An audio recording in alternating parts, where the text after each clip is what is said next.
Democracy হচ্ছে নিয়মতান্ত্রিক গণ ইচ্ছার বা গণসম্মতিতে সরকার পরিচালনা করে। প্রত্যেকটি ক্ষেত্রে নির্বাচিত সরকার জনগণের কাছে জবাব দিতে হবে, এটাই হচ্ছে নিয়ম।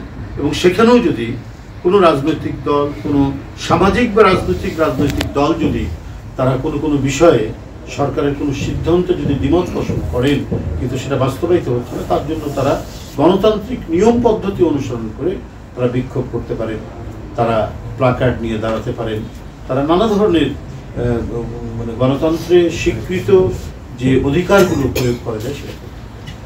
কিন্তু যদি এই ধরনের গণতান্ত্রিক প্রথা পদ্ধতির জায়গায় উচ্ছৃঙ্খল জনতাতন্ত্র যদি চলে আসে, অর্থাৎ মবক্রেসি যদি চলে আসে, ডেমোক্রেসির জায়গায় মবক্রেসি যদি প্রাধান্য পায়, তাহলে কিন্তু গণতন্ত্রের আত্মা পরিপুষ্ট হবে না, গণতন্ত্রের আত্মা কিন্তু শুকিয়ে যাবে। গণতন্ত্রকে পরিপুষ্ট এবং সবল করতে হলে আমরা প্রায় যে দেখি মবক্রেসি, সেই মবক্রেসি থেকে সরে আসে। এবং যারা গণতান্ত্রিক আন্দোলনে নেতৃত্ব দিয়েছেন জীবনের ঝুঁকি নিয়ে এবং এই গণতান্ত্রিক আন্দোলনকে বিজয়ের পথে নিয়ে আসতে আজকে এত অসংখ্য ছাত্র জনতা যে আত্মদান করলেন, রক্ত ঝরালেন, 25 থেকে 30 হাজার ছাত্র, যুবক, শ্রমিক এরা যে আহত হলেন, তো এগুলো কিন্তু সব ব্যর্থ হয়ে যাবে যদি একটা আমরা শৃঙ্খলার মধ্যে যদি আমরা নিয়ে না আসি। আমরা যদি এটাকে একটা নিয়মতান্ত্রিক পদ্ধতির দিকে এগিয়ে না নিয়ে যাই এবং সব কিছুই মানে আমার পথেই বেশি ঝোল ঢালতে হবে, এই নীতি, এই পলিসি থাকলে মানে কখনোই গণতন্ত্র ফলপ্রসূ হবে না এবং গণতন্ত্রের যে টিকে থাকা, দীর্ঘদিন টিকে থাকা, সেটাও নিশ্চিত হবে।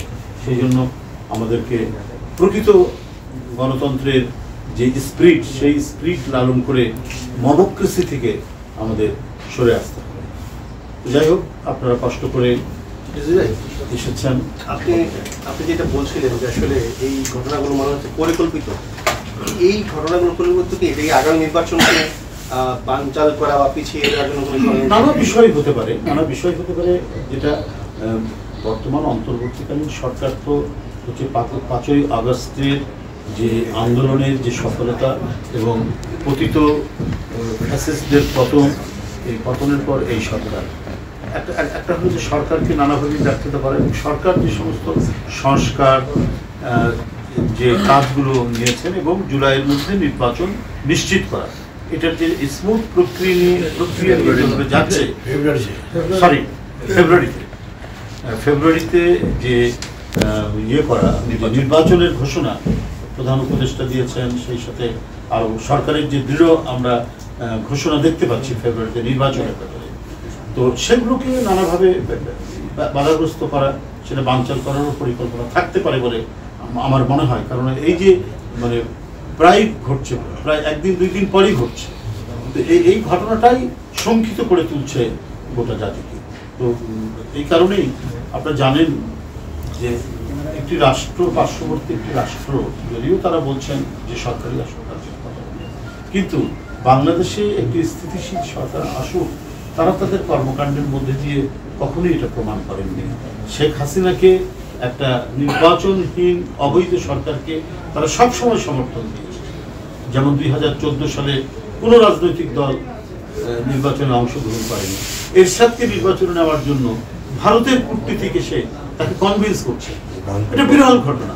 এটা সরাসরি আমাদের সার্বভৌমত্বের উপর, একেবারে সার্বভৌমত্বের উপর।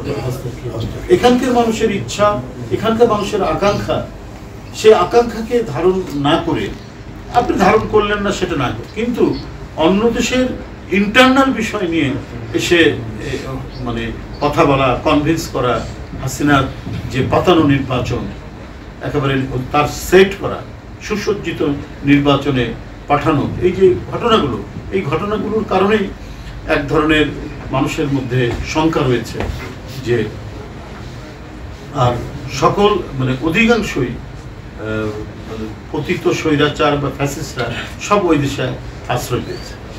এই যে সেই দেশে আশ্রয় পাওয়া এবং তারা যখন ক্ষমতায় ছিল শেখ হাসিনা তখন ওই দেশের ভূমিকা সব মিলিয়েই মানুষের মধ্যে মানে এক ধরনের একটা প্রশ্ন এখনো রয়ে গেছে যে তারা বাংলাদেশের সার্বভৌমত্ব স্বাধীনতাকে বিশ্বাস করে কিনা এবং তারা তাদের একটা পুতুল সরকারকে বসিয়ে রাখতে চায় দীর্ঘদিনের জন্য বা চিরদিনের জন্য।